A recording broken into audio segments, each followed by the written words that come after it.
5 दिवस कोल्हापूर ठाण मानला असेल. मी तुम्हाला आता पण सांगितलं की हा प्रचाराचा भाग आहे. कुठलीही निवडणूक जी आहे ती आम्ही लाईटली घेत नाही.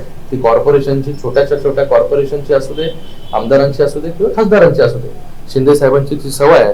म्हणून इतके वर्ष जे आहे ठाणे जिल्ह्यावरती वर्चस्व आणि सगळ्याच्या सगळ्या महापालिका ज्या आहेत इतके वर्ष म्हणजे मुख्यमंत्री होण्याच्या अगोदर हे शिंदे साहेबांनी जे आहे हे शिवसेनेकडे, महायुतीकडे राखून ठेवलेलं आहे.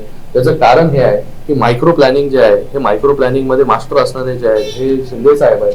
आणि कुठलीही प्रत्येक निवडणूक जी आहे ही प्रत्येक निवडणूक इम्पॉर्टंट आहे. प्रत्येक निवडणूक प्रत्येक आपला उमेदवार तो जिंकून आला पाहिजे, त्याच्यासाठी जे आहे शिंदे साहेब काम करतात. 4 दिवस मुख्यमंत्री होते, जेव्हा हॉटेलमध्ये साहेब होते तिथे रात्री 11:15 वाजता एक कट शिजला आणि काँग्रेसच्या वरिष्ठ अधिकाऱ्यांना अटक करा असे आदेश काही अधिकाऱ्यांना दिल्याचा आरोप सतेज पाटलांनी केलेला आहे. या संदर्भात मला वाटतं निवडणुकीमध्ये आरोप आणि प्रत्यारोप तर होतच राहणार, हा भाग आहे. आणि कोण काय आरोप करतं, त्याला काय तथ्य आहे, मला वाटतं हे तथ्य देखील जे आहे हे तपासलं पाहिजे की त्याच्यामध्ये ज्या आरोपांमध्ये काही तथ्य आहे का. आणि त्याच्यावरती जर तथ्य असेल तर त्याच्यावरती भाष्य करण्यामध्ये जे आहे हे मला वाटतं आपण भाष्य केलं पाहिजे. आणि आरोप तर होतच राहणार आहेत. मुख्यमंत्री महोदयांना बरोबर माहिती आहे की काय केलं पाहिजे, काय नाही केलं पाहिजे. आणि मुख्यमंत्री महोदय जे आहे असा खालच्या स्तरावरती जाऊन जे आहे ते राजकारण कधीच करत नाही. मुख्यमंत्री महोदय जे आहेत आज आपण पाहत आहे की कष्ट करणारे, आज मुख्यमंत्री दिवसाचे 18 तास काम करणारा मुख्यमंत्री जो आहे हा महाराष्ट्राला मिळालेला आहे. फुटबॉल स्टेडियमचं अकॅडमी जी आहे ती खूप दिवसापासून जे आहे हे या कोल्हापूरमध्ये व्हावं म्हणून क्षीरसागर साहेब पाठपुरावा करत होते, खासदार साहेब पाठपुरावा करत होते. आणि नक्कीच त्याला एक मूर्त स्वरूप जे आहे ते येईल.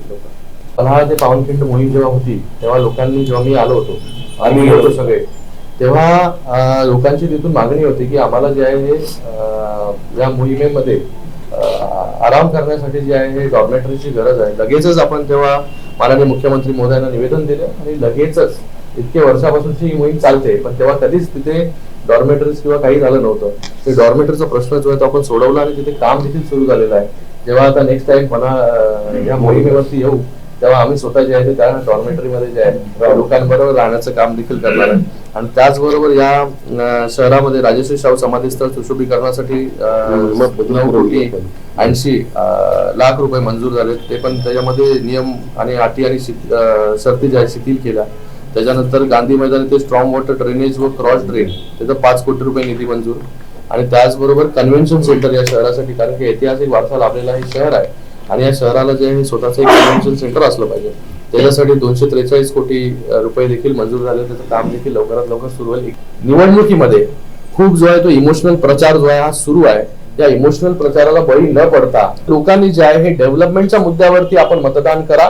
आपला खासदार जो आहे हा कशा प्रकारे लोकसभेमध्ये गेल्यानंतर आपले प्रश्न मांडणार आहे ह्याचा विचार केला पाहिजे. आणि त्याचबरोबर केंद्रामध्ये जे आहे हे आता पुन्हा तिसऱ्यांदा जे आहे हे एनडीएचं सरकार येतंय. हे काय कोणाला ज्योतिषाला सांगायची गरज नाही. आणि जो खासदार सत्तेमध्ये असतो कशा प्रकारे तो त्याची कामं जी आहेत ती करून घेतो याचे देखील खूप उदाहरणं जे आहेत ते आपण पाहिलेले आहेत. आणि मला वाटतं जे आहे आपल्याला असे खासदार जे आहेत पाठवायचे आहेत की बाबा ते केंद्राकडून जे आहे हे स्वतः तिथे विशेष मांडून लोकसभेमध्ये आपल्यासाठी, कोल्हापूरकरांसाठी जे आहे हे निधी जो आहे हा आणू शकतात. राज्य सरकारकडे जाऊन पाठपुरावा करून, पायपीट करून, मेहनत करून जो आपल्यासाठी जो आहे, जो आपल्या कोल्हापूरसाठी, जो आपल्या कोल्हापूरकरांसाठी जो आहे हा मेहनत करेल, जो ऍक्सेसिबल असेल, जो तुमचे प्रश्न जे आहे ते जाणून घेईल, त्याच्यासाठी जे आहे ते आपण मतदान करा.